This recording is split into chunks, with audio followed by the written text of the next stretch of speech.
Birthdays are always endeared and cherished, especially when they are of some anchors in your life, some very dear people, like parents, siblings, children. Well, nothing much to adore. Today is actually one celebrated day, truly me in festive spirits. But diverting the tea-to-tea towards our goal of the day, let me announce the topic of the day. It's gonna be dosing schedules again. Yes, part 2. And let us all give some heat to this one.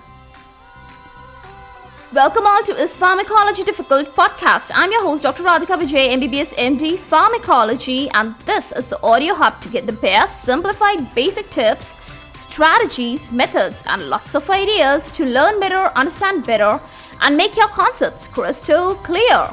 If you really find, and if there's a question hovering in your minds, is pharmacology difficult? Lend me your ears for a while and let in the magic of knowledge. Well, it's so enthralling. A beautiful day to talk to you all. Just reminding you all that we have actually covered a few of the special states when every time the half-life was not much long, maximum up to 24 hours. So today's a set of colloquy will be done for the drugs having a very long half-life. Why this situation requires a special episode, a special concern. Cause such group of drugs possess high volume of distribution, their nature is cumulative, and the rate of clearance is quite slow. And yes, let me present the celebrated examples. First one is diazepam, having a half-life of 20 to 60 hours and volume of distribution around 40 to 60 liters. Then we have digoxin, having a half-life of around 40 hours and the volume of distribution being 640 liters.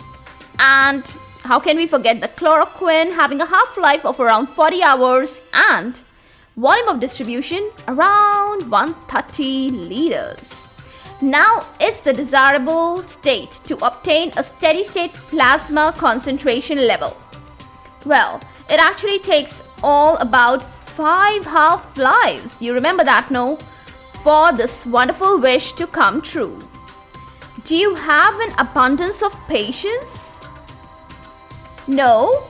Is there any emergency? If not, it may be something to account like anxiety neurosis to be treated with diazepam, or moderate depression that can be treated with desipramine. It doesn't really matter if the drug takes a few days to reach a steady state plasma level. We are not in a hurry at all in these states. But what if there's a congestive heart failure with atrial fibrillation? Yes, you need to administer digoxin urgently. Or there is a state of high-grade fever, as in malaria.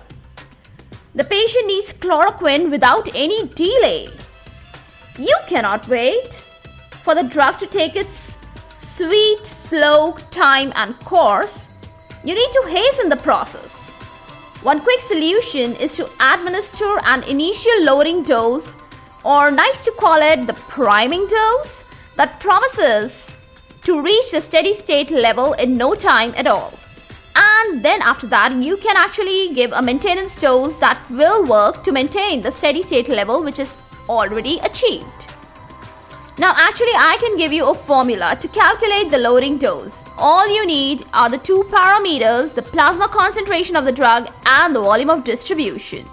And the loading dose formula goes something like simply is equal to desired plasma concentration multiplied by the volume of distribution. Okay, now is the moment to talk about a few special drugs. The first one on the list is the chloroquine. Why do you need to have a loading dose for it? Well, it has a very long half-life and it is actually cumulative in nature. Next in my list is lignocaine. Yes, it does have short half-life. Then you might be wondering, still we need to give a loading dose. And especially when it's the condition of cardiac arrhythmias. You cannot risk to delay in this condition. No, not at all. Then next in my list, I have names of antibacterials like sulfonamides and antibiotics like doxycycline. Okay, why a loading dose for these? Cause plasma concentration of these drugs is needed to be always kept a step higher than a minimum inhibitory concentration, and all this effort is not in vain. No. All this effort prevents the development of the bacterial resistance, which is actually very big problem. And to your utter wonder, you have to follow the said implications, the said rules, the said criteria only and only when you are dealing with a considerable healthy individual. What do I mean by that? Well, you see, this is because everything and all the parameters, the criteria, they can change dramatically in people with impaired liver diseases, with impaired kidney states, and also in people having a pharmacogenetic variation. Let's talk about that in some detail. In case of renal impairment, the clearance of drugs gonna suffer so much. And in the liver impairment, the drug metabolism is altered, or actually it's hampered. If it's a pharmacogenetic condition, then the drug response is altered.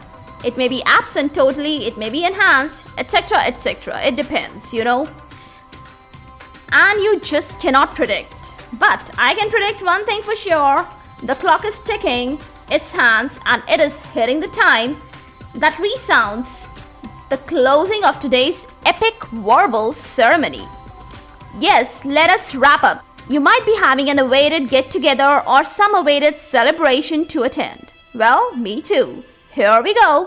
For all the updates and latest episodes of my podcast, please visit www.ispharmacologydifficult.com, where you can also sign up for a free monthly e-newsletter of mine. It actually contains a lot of updates about medical sciences and drug information updates also.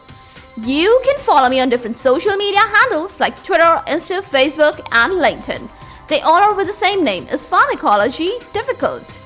If you are listening for the first time, you can follow and subscribe whatever platform you are consuming this episode. Stay tuned. To rate and review on iTunes, Apple Podcast. Stay safe, stay happy, stay enlightened. Thank you.